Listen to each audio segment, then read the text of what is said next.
to the U.S. in March 2000. A new poll finds Americans sympathize more with so-called Palestinians than Israelis. Chris Woodward has more. The poll is from Gallup, which for many years found a majority of Americans lean more towards Israelis than Palestinians. For example, it was just a few years ago that 54% of Americans sympathized more with the Israelis compared to 31% for the Palestinians. Today, 41% say their sympathies lie more with the Palestinians, and only 36% said the same about the Israelis. Dr. Zachary Marshall of Campus Reform thinks the shift away from Israel in American public opinion is being driven by younger generations. This is coming from both the left and the right. We are seeing a resurgence of anti-Semitism from both the far left and the far right.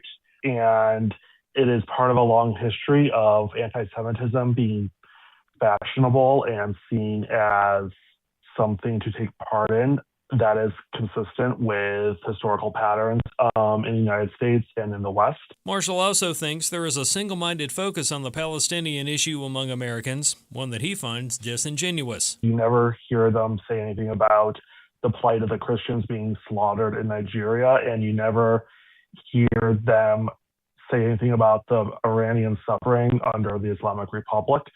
So I think this is just an explosion of disingenuous hatred of Israel and the Jews, because that has always operated as currency and is currently operating as currency in social media spaces. I'm Chris Woodward.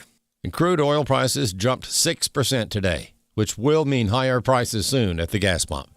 More news online at afn.net and on the AFN mobile app. I'm Rusty Pugh. Thoughts of the child you were carrying keep pouring over in your mind. A deep, unrelenting sadness overshadows your days, and you wonder if you will ever feel whole again. There is hope and healing from a reproductive loss.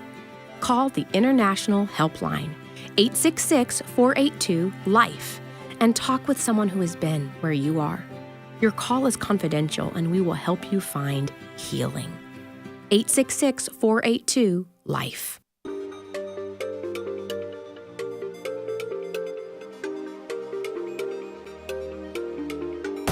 We inform. Religious freedom is about people of faith being able to live out their faith, live out their convictions, no matter where they are. We equip. Sacred honor is the courage to speak truth, to live out your free speech. We also rejoice in our sufferings because we know that suffering produces perseverance, perseverance, character, and character, hope. This is At the Core on American Family Radio. Welcome to The Core here on American Family Radio. Glad to be with you today on the program. Walker Wildmon, Rick Green, we're your host each week here on At the Core. Once again on American Family Radio Network. AFR.net is our URL. AFR.net is our website. And you can also catch us on the app, the American Family Radio app. And lastly, we have the podcast uploaded each and every afternoon on your podcast store, your podcast library, wherever you listen to podcasts. Just type in the name of the program, click the subscribe or the follow button, and the latest episode will be ready to go in your library, there in your podcast library. Well, let's turn our attention to the scripture. John chapter 17 is where we are this week. John chapter 17, looking at the first few verses here. Jesus spoke these words, lifted up his eyes to heaven, and said, Father, the hour has come. Glorify your Son, that your Son may also glorify you. As you have given him authority over all flesh, and he should give eternal life to as many as you have given him. And this is eternal life, that they may know you, the only true God, and Jesus Christ, whom you have sent. Verse 4, I have glorified you on this earth. I have finished the work which you have given to me. And now, O God, O Father, glorify me together with yourself and the glory which I had with you before the world was. That's John chapter 17, verses 1 through 5. A lot going on there from a theological vantage point. But clearly we see the Trinity on display, and we see the fact that Jesus has always been, just as God has always been the Alpha and the Omega, the beginning and the end. Jesus talks about how he was with the Father even before the world was. That's verse 5 there. So John chapter 17, verses 1 through 5, that's our scripture for the week. As a reminder, this is America's 250th anniversary this year, a very special, important time to be alive. And we are celebrating this. We do these tours every year, but this is a special time that we're going to celebrate America's 250th. And we're going to places like Williamsburg, Jamestown, and Yorktown.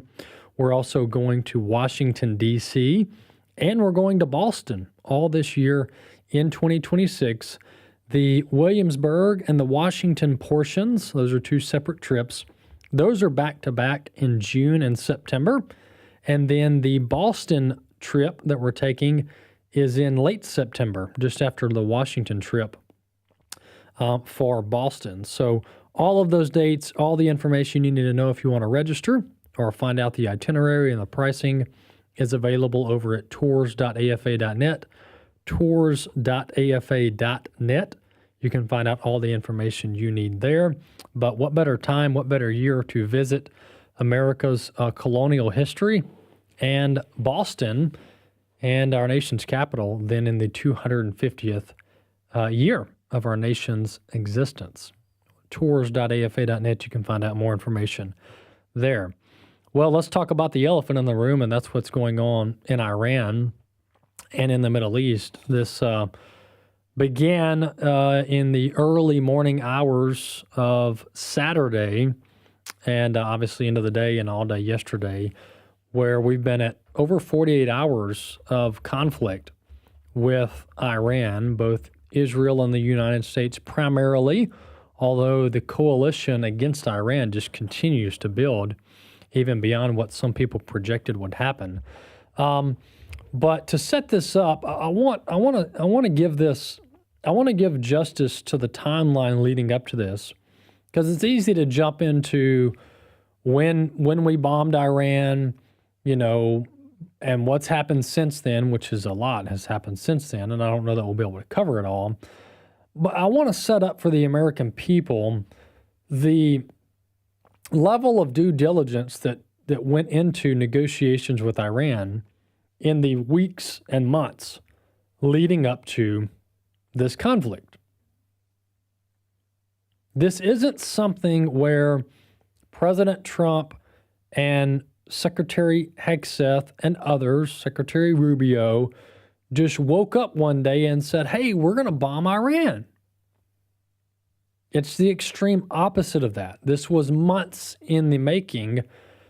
Actually, some of this goes back to before, this goes back to President Trump's first term. Also, it goes back to immediately following the inauguration, discussions with Iran began. And of course, Israel and Iran went back and forth. You had the 12-day war last year. But now, President Trump exhausted options to get Iran to stop pursuing a couple things. Number one, nuclear weapons. But number two, the ballistic capabilities to deliver those weapons anywhere in the world. These are the types of things that Iran was seeking. And also for those who are skeptical of this, which I understand over the last 30 years of America's history and foreign entanglements, I understand the skepticism here.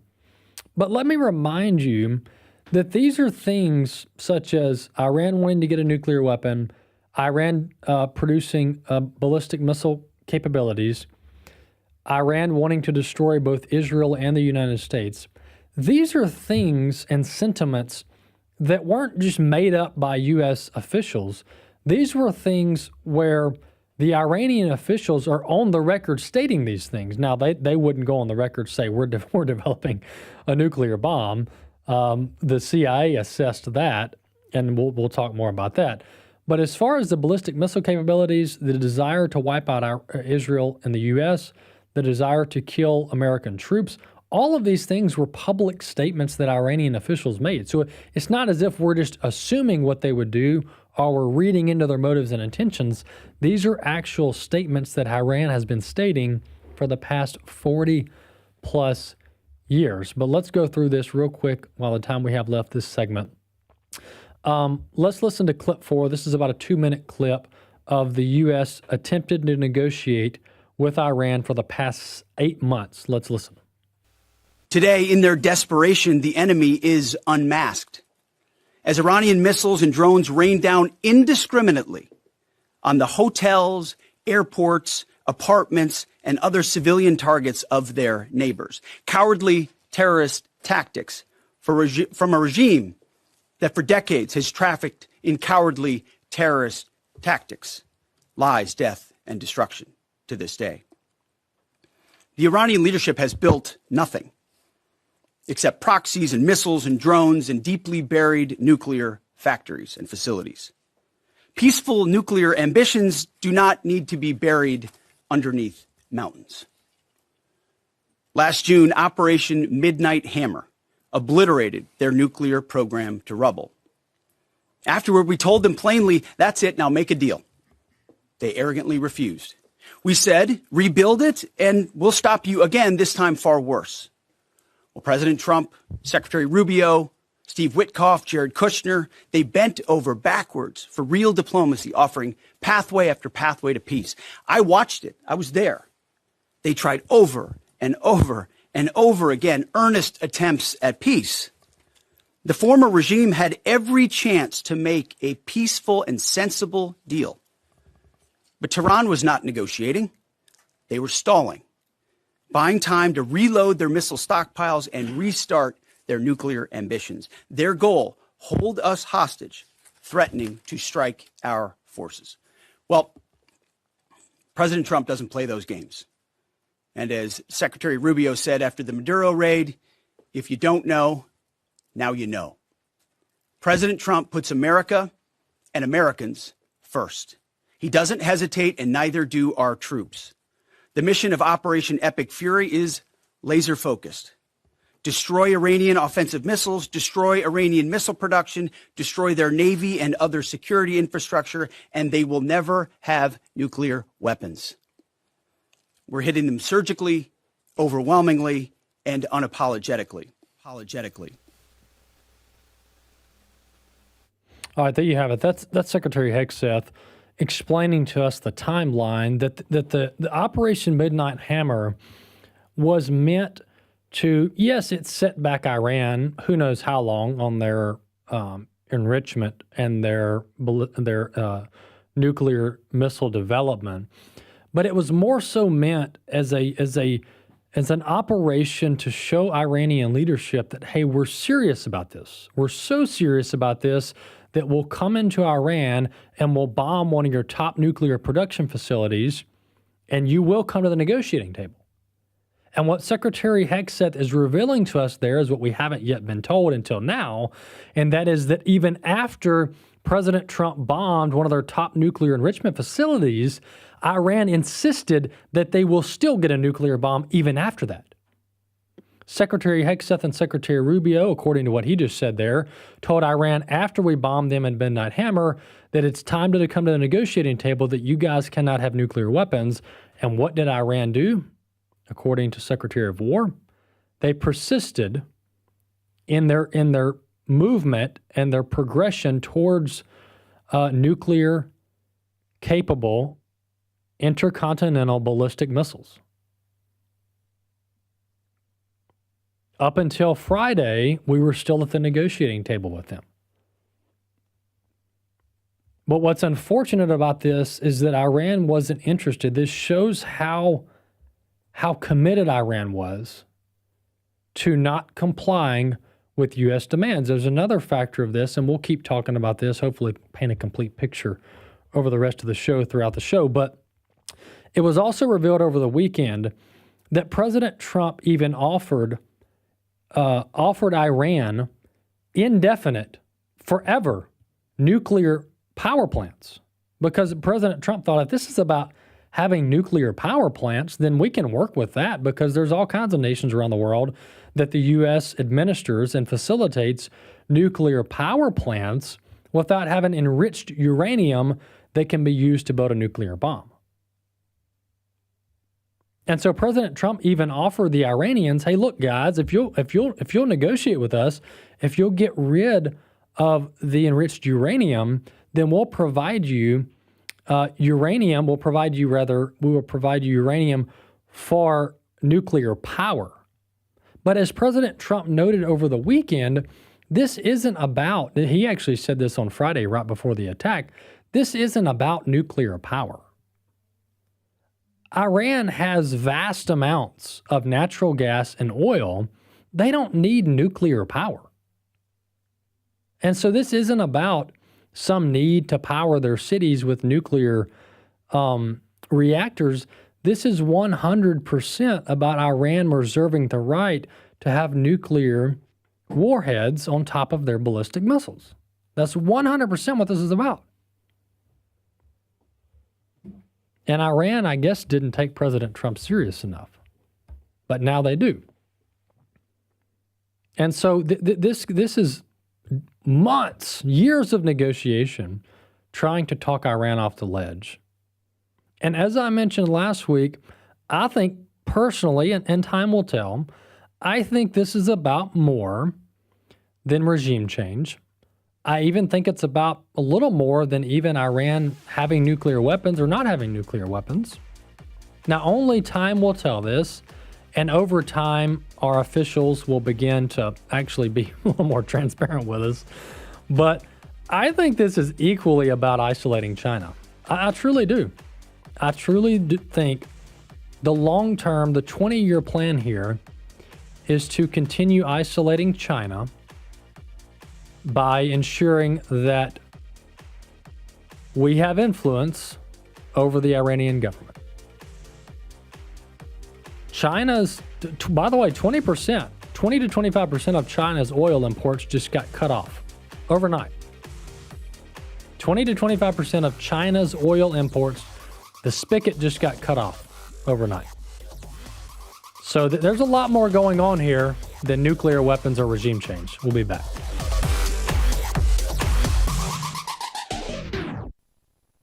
And when I am lifted up from the earth, I will draw all people to myself. My name is Abraham Hamilton III, and this is the Hamilton Minute. Full weaponization of the federal government to crush a political opponent. Politicians and a political party that bill themselves as pro-life while refusing to actually do what's in their power to stop the killing of little babies. The successful and unrelenting advance of regressivism. All of these are signs that our national condition is not merely a natural phenomenon, it's spiritual. Civic engagement without spiritual engagement produces political roller coasters. National course correction will only come by national repentance. We must elevate him. Listen each weekday from 5 to 6 p.m. Central for the Hamilton Corner, or visit the podcast page at afr.net for more from Abraham Hamilton III, Public Policy Analyst for the American Family Association. Justice is a biblical concept. As followers of Jesus Christ, it's crucial that we get our understanding of justice from Scripture, not from culture. The sum total of all things justice from God's standpoint begins with a fundamental understanding of the Imago Dei. When we cultivate within our own hearts and within our own families the reality that every single person is made in the image of God. In the AFA Cultural Institute video, Justice Begins at Home, Abraham Hamilton III encourages families to teach and uphold the biblical definition of justice and explains what that responsibility requires of parents. A biblical understanding of justice, it has to start at the home, because we cannot expect the world to infuse our offspring and to cultivate within the culture of our homes, our families, our churches, a biblical view of these realities. We have to do it starting in the home. Justice Begins at Home with Abraham Hamilton III. Visit resources.afa.net. God's hand has been upon this nation from the beginning, Evidence of our spiritual heritage is obvious and inspiring if you know where to look. For many years, the Wildmon family has led spiritual heritage tours to Washington, D.C. and Colonial Williamsburg, and this year they're adding the city of Boston. With the help of historian Stephen McDowell of the Heritage Foundation, spiritual heritage tours in June and September will reveal God's amazing blessings upon the United States. In June, Tim Wildmon leads a tour of Washington, D.C., including George Washington's Mount Vernon. He'll lead another tour to Colonial Williamsburg in September. And Wesley and Walker will lead a tour to Boston, also in September. For dates, costs, and all the details, go to the website wildmangroup.com. That's wildmangroup.com. You'll see evidence of God's touch on our nation going back 250 years. Visit wildmangroup.com for all the information and to register, and we hope to see you on a spiritual heritage tour. At the Core podcasts are available at afr.net. Now, back to At the Core on American Family Radio. Welcome back to this second segment here on American Family Radio. I'm Walker Wildmon. You're listening to At the Core, hosted by myself and Rick Green each week. It's good to be with you on this edition of the program. As a reminder, afr.net, we've got the show up live there. All of American Family Radio's programming live audio over at afr.net and on the American Family Radio mobile app.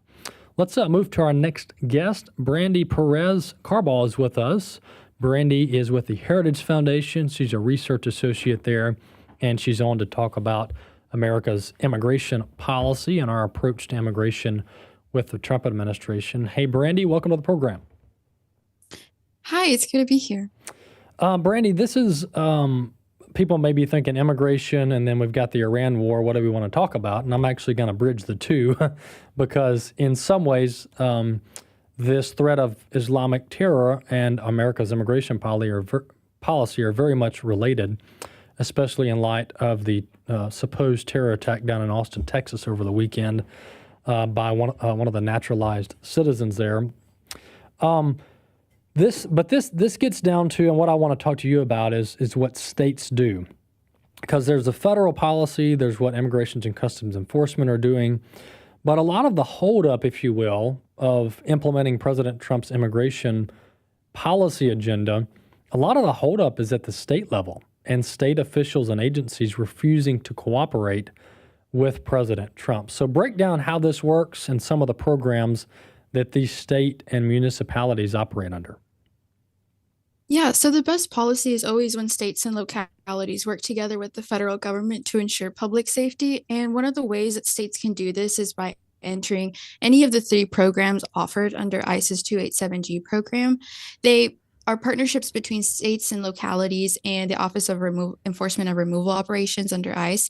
And they identify and remove criminal aliens who are amenable to remove from the United States. Under the Biden administration, we saw the worst Homeland Security crisis we have ever seen. So many individuals on the terrorist watch list were intercepted at the southern border and within the United States. And now it's time to get all those people out of our country. Yeah, that's exactly right. And states, the majority of states have cooperated, thankfully, because they're under Republican leadership. But some of them have really put up a fight against the federal government, which is really going against their oath of office to protect the homeland and protect their citizens.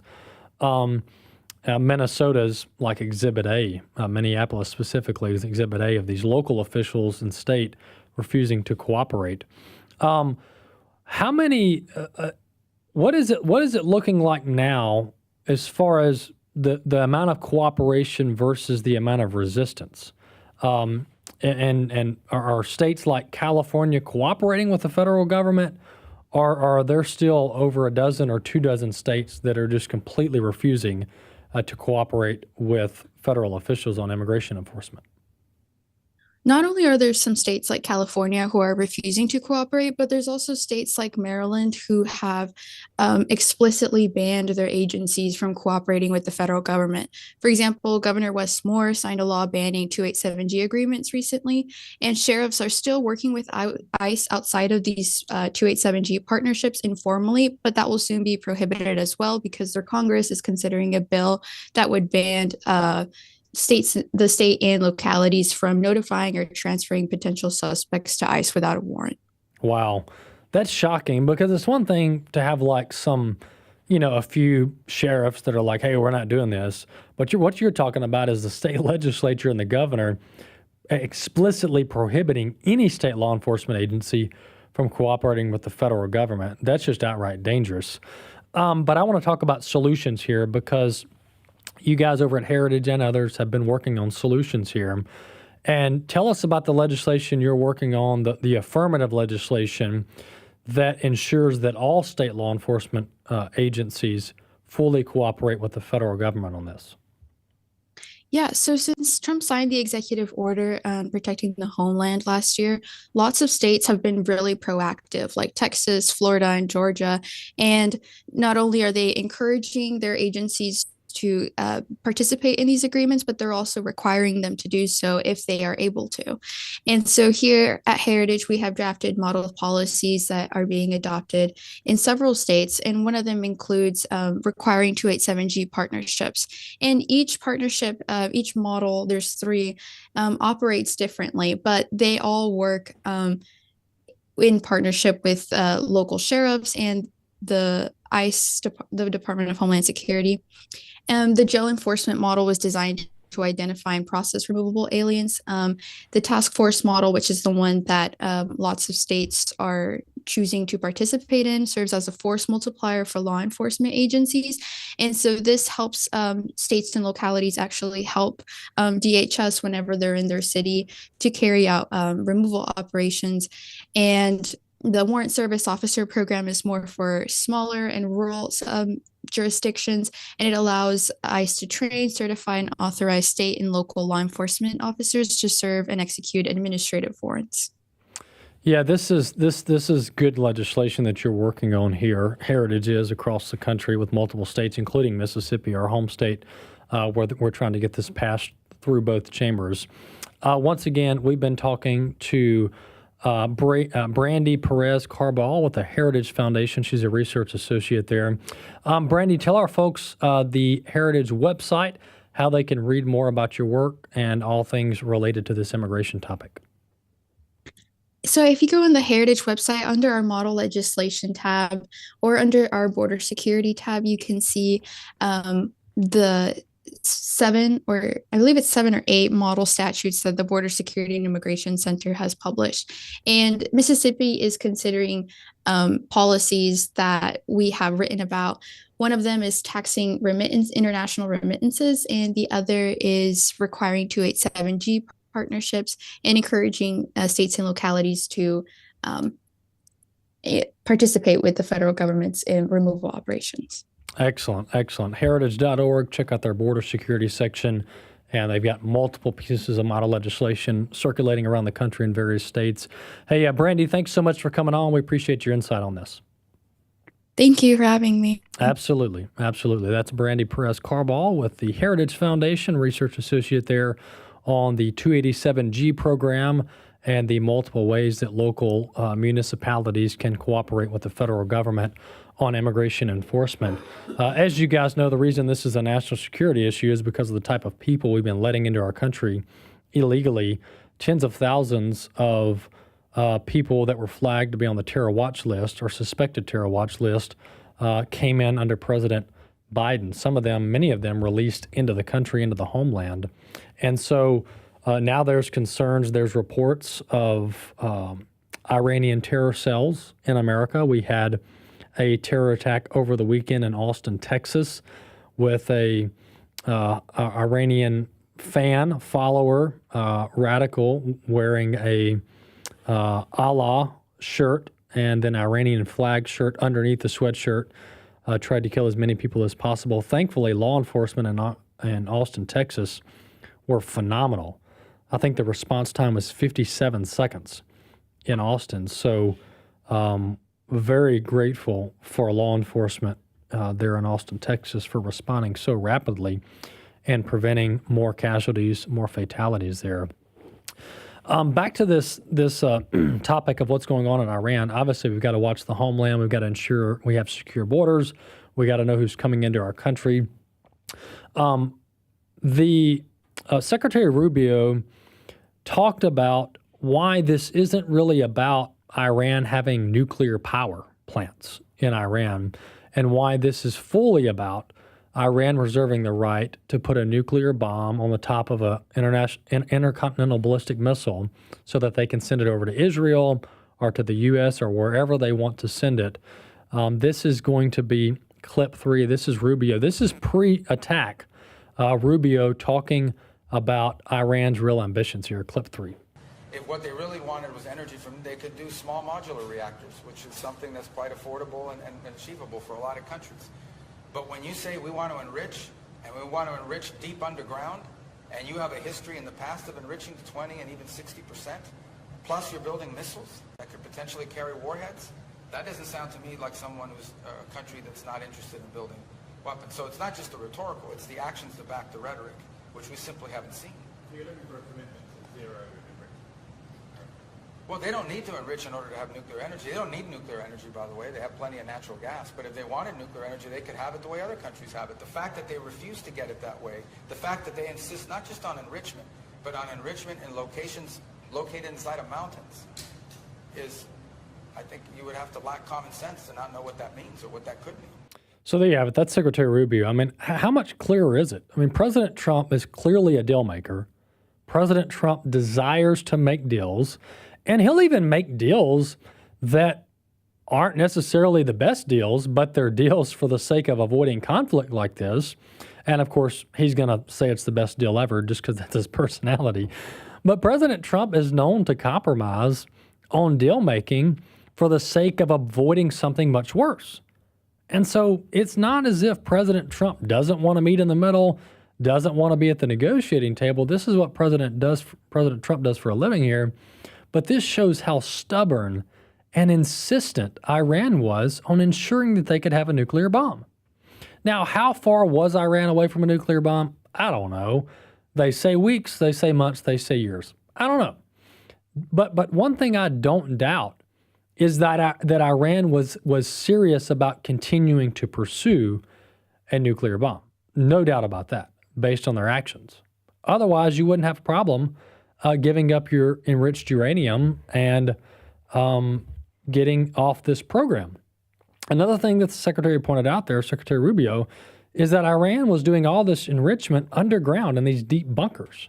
If you're trying to do modular reactors so you can power cities in Iran with nuclear power, why are you going deep underground in these military facilities without oversight to enrich this uranium? One thing that makes this conflict different than conflicts in the past is you actually have multiple Arab nations in the region that are now fully supporting U.S. and Israeli operations.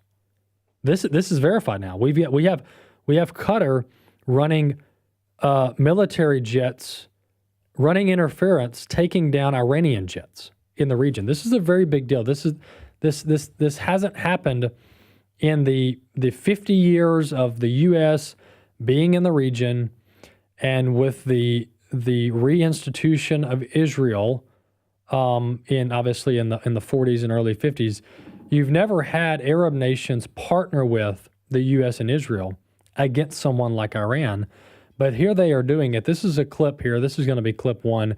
This is Trey Yingst out of Tel Aviv, Israel, talking about how Qatar is now shooting down Iranian jets. Clip 1. Using some of the shorter range missiles to target Gulf countries, along with cruise missiles and drones. But the fact that they sent these Su-24 tactical bombers to try and hit Qatar is a significant escalation. And again, we can report at this hour that according to Qatar's defense ministry, both of these jets were shot down. Wow. That's Fox confirming that Qatar, or Qatar, depending on who you're talking to, Qatar has shot down Iranian jets. That's never happened. This is huge. You've got Saudi Arabia, the crown prince there. He was actually reportedly urging President Trump to move on Iran even before he did. That's Saudi Arabia. And Saudi Arabia has pledged their full support behind the U.S. And of course, we're running military operations out of Saudi Arabia. But to show how suicidal the Iranian regime is and was, By the way, their top military commanders are all gone. One of their spokespersons actually admitted that they've got military officials out in the field that are completely rogue. There's no central command. There's no chain of command. It's all broken, and you've got Iranian military agents out there just doing whatever they want to do. Like, no, there's no central control here, which obviously is very dangerous. But you have Iran. They've now launched drones and ballistic missiles against like 14 to 15 surrounding nations. So this isn't just between Iran and Israel or Iran and U.S. assets in the region. Iran, when they went down, they had in their playbook that we're going after everybody, all of our neighbors, everybody in the region, we're going after all of them. And unfortunately, this is how you ended up with 4 U.S. fatalities, which is very sad, very tragic. In Kuwait, you had a tactical operations center in Kuwait that a ballistic missile hit. And sadly, you have 4 U.S. service members that have lost their life because of that. And so Iran, they're still to this hour launching ballistic missile and drone attacks at Arab nations in the region. You've got Kuwait, as of the last 15 minutes, you've got Qatar taking ballistic missile attacks. And so what you're seeing here is you're seeing Iran on its last leg. You're seeing Iran on its last leg. There's no denying that. The Ayatollah has been taken out. 48 to 49 other military commanders within the first 2 hours of the attack were taken out. And ever since then, there's been dozens more taken out. Iran has no military structure left from a hierarchy standpoint. Their chain of command is completely broken. What you're seeing remaining is remnants of the Islamic Revolutionary Guard Corps that are in their final days of operation, final days of existence, firing as many missiles and as many drones as possible before they meet their fate. Now, what comes after this? What does a changeover in regime and power and control look like there? I don't know. There's signs that the current Iranian officials, which at this point we're 3 or 4 individuals deep on the chain of command on the secession planning, reports are they want to talk to President Trump. They want to negotiate. But President Trump has made it clear he wants full surrender by Iran.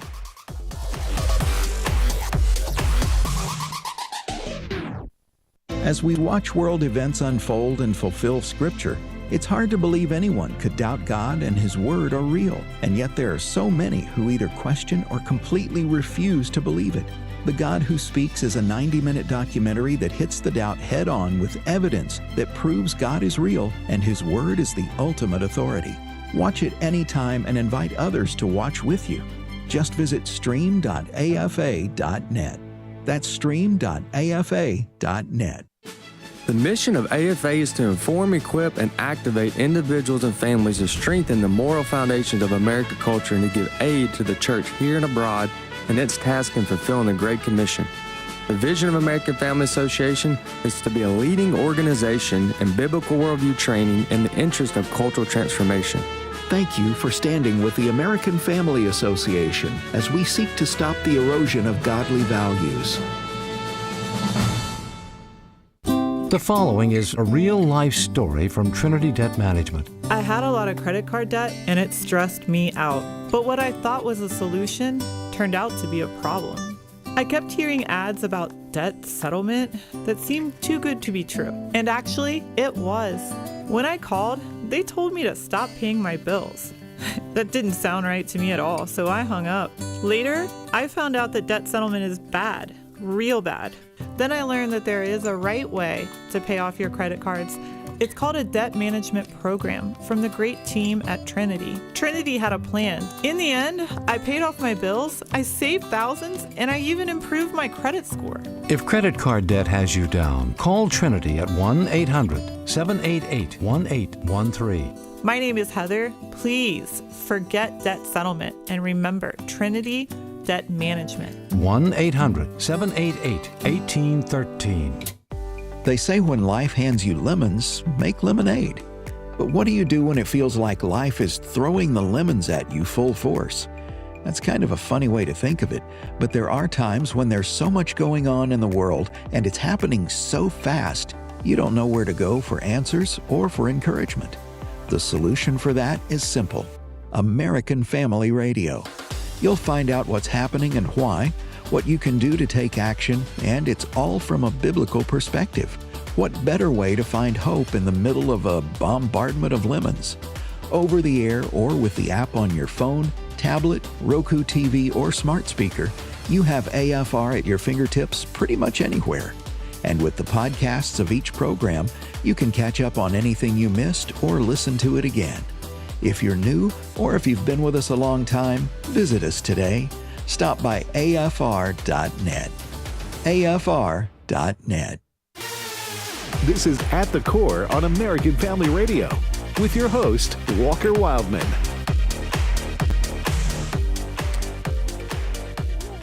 Welcome back to The Core here on American Family Radio. Glad to have you back with us on this episode. On today's episode of the program, the show is hosted each week by myself and Rick Green, and it's a delight each day for us to be with you and to be entrusted with the airtime here on American Family Radio. I want to introduce our next guest. Diane Pickering is with us.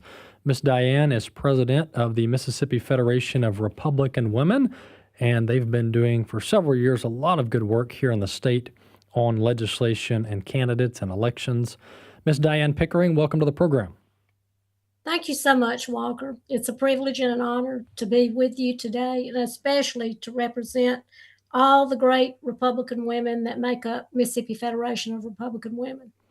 Well, I will tell you, Miss Diane, you guys carry with you credibility and some clout, because all of the folks that I talk to around the state that are running for office on occasion, they all talk about how they need to meet with you ladies, and they need to continually foster a relationship with your organization. So that means you have a lot of credibility in the state.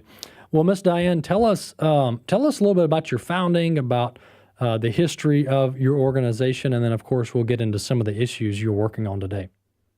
Okay, well, the National Federation of Republican Women was founded in 1938 by Marion Martin of Maine. How about that, Maine? We're the largest grassroots Republican women's organization in the country, with approximately over 60,000 members. We're in all 50 states, plus the District of Columbia and Puerto Rico, and we're headquartered in Alexandria, Virginia.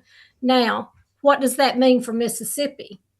All of those state clubs, the District of Columbia and Puerto Rico, if you are a member of the national organization, then that filters down to the state, which we are MFRW, Mississippi Federation of Republican Women. We have 37 clubs across Mississippi. We all have a standardized set of bylaws, which we should be abiding by. And so the local clubs, once you form a local club, you become affiliated with the state organization and then the state with the national. We're governed by an executive committee, which makes up our elected officers, and then the board of directors, which is the elected officers. And then we have the standing committee chairs, bylaws, campaign, finance, legislative, membership, public relations, and programs. The past MFRW presidents, all of your 37 club presidents, and the chairman of the special committees. We have 2 executive meetings and board of directors meetings a year, one in the spring, one in the fall. Those occur in Jackson. And we just finished our spring, which you might hear that called Legislative Day, or it's known as Redcoat Day, where we show up at the Capitol, meet with our legislators, let them know what's on our mind and how we would like them to vote on certain issues. And this year we had Governor Reeves as our keynote speaker at our luncheon, where we had over 405 people, I think, that attended that luncheon. So it was a big day, a great day. Excellent. Well, Miss Diane, once again, we're talking to Diane Pickering with the Mississippi Federation of Republican Women. Tell us a little bit about some of the items you have been working on this session, this cycle, within the Mississippi legislature. This session, we are, especially today and tomorrow, because the deadline for those bills to come out of committee is Tuesday, March the 3rd. So as we speak, we have some ladies that will be attending committee meetings today on House Bill 1310. House Bill 1310 is the Open to Religion Act. What does that do? That allows voluntary prayer. You know, that's a constitutional right that we have. But it's a shame that we have to create a law to allow that in our public schools. But it also allows the reading of the Bible or other religious texts, and it allows individual or group participation.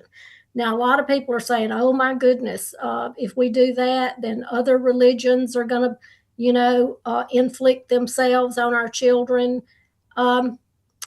Actually, 77% of Mississippians identify as Christians. Less than 1% identify another religion. There's 18% that identify as nothing. That's really the crowd we need to be worried about, is that 18%. But there's a lot of safeguards in this bill. It's 100% voluntary. You have to have written parent consent. There's no forced exposure. It's not going to go over the PA system in the schools, and it's not going to be during instructional time. It's constitutionally sound. You remember Coach Kennedy? Yep. The Coach Kennedy case? Well, in 2022, the Supreme Court ruled that religious expression is protected under the First Amendment. And voluntary religious activity is not unconstitutional simply because it occurs in a public setting. You know, our founders never intended separation of church and state to be that you could not pray in public. So I say, as Christians, our faith, yes, it's the responsibility of the parents in church. We're not asking government, to come in and take over our religious education. But when we have our faith, when we walk through the schoolhouse door, we don't leave our faith. Yeah. Our faith needs to go with us. But that's House Bill 1310. So we're really hoping, and I just know that our legislators are going to do the right thing and pass that. Yeah. That's one of the bills. Yeah, the Open to Religion Act, to your point, is a very good bill. I've been looking into it. We've been helping to support it. And it basically provides structure to what's already a constitutional right per the Supreme Court, and that is to have religious studies within the school. And as long as it doesn't interfere with instructional time, the school has an obligation to offer up resources and space for things like Bible study and prayer. And so this is just providing some guardrails and some structure so that students and administrators know exactly what to do, how to carry this out. Well, once again, we've been talking to Diane Pickering. Hey, Miss Diane, tell our folks before we let you go your website, how they can read more about your work. mfrw.org, or they can actually email me at Diane Pickering, DIANNEPICKERING .mfrw@gmail.com. All right, there you have it, Miss Diane Pickering. Thanks so much for coming on the program. We appreciate your work. Thank you. Absolutely. That's Mississippi Federation for Republican Women. MississippiFRW.org is their website. MississippiFRW.org is that website, and they've been helping to not only see good candidates elected, but also see good legislation passed through the Mississippi legislature, and pretty big organization with a lot of influence. So glad to talk to Miss Diane. Well, I wanted to further comment on what's going on in Iran and just kind of put a bow on this conversation for today's episode. The one thing that has been a little surprising for, at least for me, as I observe what has happened in the Venezuela, what has happened in other parts of the world, especially with Iran, is our America's military capabilities are far superior to any of our adversaries. And you can even go back to President Trump's first term. I'll never forget this. When he was told by various military officials, including the Secretary of Defense at the time, now the Secretary of War position, President Trump in his first term was told that it would take months to eliminate ISIS. It would take months upon months upon months to eradicate ISIS in Syria. President Trump heard that there was a general at the time, I'm not sure if he was a general, but nonetheless, a high-ranking military official that was actually stationed in the Middle East, possibly in Syria, that had a plan that it would only take days or weeks to eliminate ISIS. Well, the military official, now general, that I'm talking about is General Kane, who's now chairman of the Joint Chiefs of Staff. So he was told he had a plan with his forces in the region to eliminate ISIS in a matter of days, weeks at the most. So President Trump at the time actually heard of this and called up General Kane and was like, "Hey man, what's your plan?" I'm paraphrasing here at this point. What's your plan? I mean, these people say that you've got a plan to eliminate ISIS in days or weeks. Everybody else tells me it'll take 6 months. And so that's how General Kane comes onto the scene. That was in President Trump's first term. Well, he's chosen as the chairman of the Joint Chiefs of Staff by Secretary of War Pete Hegseth, of course, within the last 12 months. Now he's in the position and he's overseeing all of these operations. My point in bringing all of this up is that in the past, it seems as though our military has been constrained by probably a couple of things, but mostly political calculations have constrained America's military force in the past. There's no doubt that political correctness has played a part here, whether you're talking about women in combat or whether you're talking about rules of engagement. There's no doubt that kind of this woke era had a strain on America's military success or lack thereof. And I'll never forget the Benghazi fiasco, where tragically, not only did American service members, but an American ambassador lost his life in Benghazi. And Secretary Clinton and President Obama, they drug their feet. For hours, they refused to send in a quick reaction force, a QRF, and Americans lost their lives. Was this about politics? Was it about what the media would say? Was it about what our adversaries would think about us? Why on earth have we been operating with such timidity, with such restraint? And so Secretary of War Hegseth comes in, President Trump comes in, General Kane comes in, and these guys aren't playing games. We, along with Israel, well, first off, let's not forget, within the last month, all my time runs together, within the last month or two, we went into Venezuela. We did all this in 3 hours, by the way, from beginning to end, 3 hours.